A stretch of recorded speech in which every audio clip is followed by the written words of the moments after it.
Social media influencer એલ્બર્ટે પોતાના નિવાસસ્થાને બાપ્પાની સ્થાપના કરી છે.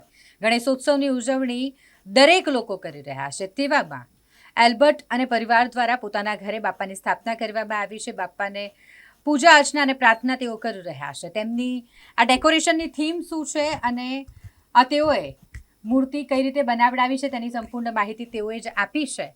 આપને જણાવી દઈએ કે આ મૂર્તિ સંપૂર્ણપણે માટીમાંથી તૈયાર કરવામાં આવી છે. ઇકો ફ્રેન્ડલી ગણેશજીની સ્થાપના એલ્બર્ટે પોતાના ઘરે કરી છે. કેમ છો વડોદરાની પબ્લિક? હું છું તમારો દોસ્ત એલ્બર્ટ આઈન્સ. જેમ કે હું છેલ્લા 4 વર્ષથી બાપ્પાની સ્થાપના કરું છું અને આ અમારું 5મું વર્ષ છે. અને આ વર્ષે જેમ કે તમને ખબર હશે, દર વર્ષે અમે બાપ્પાની યુનિક થીમ પર બાપ્પાની સ્થાપના કરીએ છીએ. અને આ વર્ષે જેમ કે રાયપુરમાં 2024માં ઘણી વાયરલ થયેલી, આજે તમે ગણપતિ બાપ્પાની પ્રતિમા જોઈ શકો છો, એ સોશિયલ મીડિયા પર ઘણી વાયરલ થયેલી અને વડોદરામાં પહેલી વખત રીક્રિએટ કરવામાં આવી છે. અને આ મૂર્તિ સંપૂર્ણ માટીમાંથી બનેલ છે. અને આ મૂર્તિ બનાવવા અમે જે રાજકાળ દ્વારા મૂર્તિ બનાવવામાં આવેલ છે.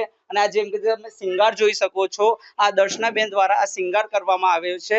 અને કશ્યપભાઈએ આ મૂર્તિને શિંગાર કર્યું છે. અને આખો તમે ડેકોરેશન જોઈ શકો છો ફ્લાવરનો. આ યશ ફ્લાવર ડેકોરેશન દ્વારા આ આખો ડેકોરેશન પણ સ્પોન્સર કરવામાં આવેલો. તે બદલ હું બધાનો ખૂબ ખૂબ આભાર માનું છું. અને આખી વડોદરાની જનતાનો બહુ ઘણો સારો સપોર્ટ રહ્યો છે. અને આખી મૂર્તિ સંપૂર્ણ માટીમાંથી બનેલ છે. જેમ કે તમને લાગશે કે બાપ્પા સાક્ષાત તમને દર્શન આપી રહ્યા છે.